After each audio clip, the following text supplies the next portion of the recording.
కేవలము చదువు ఉండడం గొప్ప విషయం కాదు. చదువుకున్న వాళ్ళెందరో దారి తప్పిన వాళ్ళు ఉన్నారు.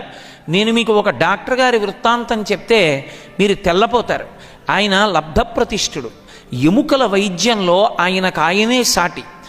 ఎముక విరిగిపోతే ఆయన ఎంత గొప్పగానైనా కట్టుకట్టి ఎక్కడి ఎముకనైనా సరే అతుక్కునేటట్టు చెయ్యగలిగినవాడు. కానీ ఆయనకి పట్టుకున్నటువంటి డబ్బు జాడ్యం అంతా ఇంతా కాదు.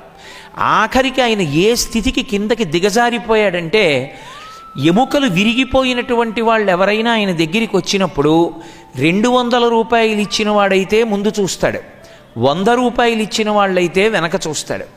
ఎముక విరిగిపోయి వచ్చినవాడు, ఇద్దరికీ చేతి ఎముకే విరిగిపోయి వస్తే ఒకడికి 100 రూపాయలు ఉండి ఒకడికి 200 రూపాయలు ఉంటే 100 రూపాయలు ఉన్నవాడు 200 రూపాయల వాడికి ఆయన కట్టు కట్టే వరకు ఆ ఎముక నిప్పితో బాధపడుతూ బయట ఉండవలసిందే. చూడడం ముందు 200 ఎవరిచ్చారో ఆయనకి కట్టు కడతాడు. 100 రూపాయలు ఎవరిచ్చారో వాళ్ళు వీధిలో కూర్చోవాలి. 200 వాళ్ళందరినీ చూశాక 100 రూపాయల వాళ్ళని పిలుస్తాడు. అప్పుడు 100 రూపాయల వాళ్ళకి కట్టు కడతాడు.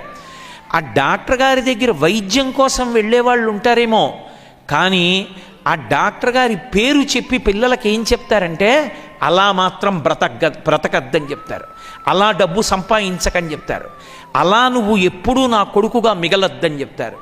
అంటే డబ్బు సంపాదించాడేమో, డాక్టర్ అయ్యాడేమో, కానీ ఏ తండ్రి అయినా అలా బ్రతుకు అని చెప్పడానికి ఆస్కారం ఉందా? కేవలం చదువుకోవడం వల్ల పేరు ప్రఖ్యాతులు ఉండవు.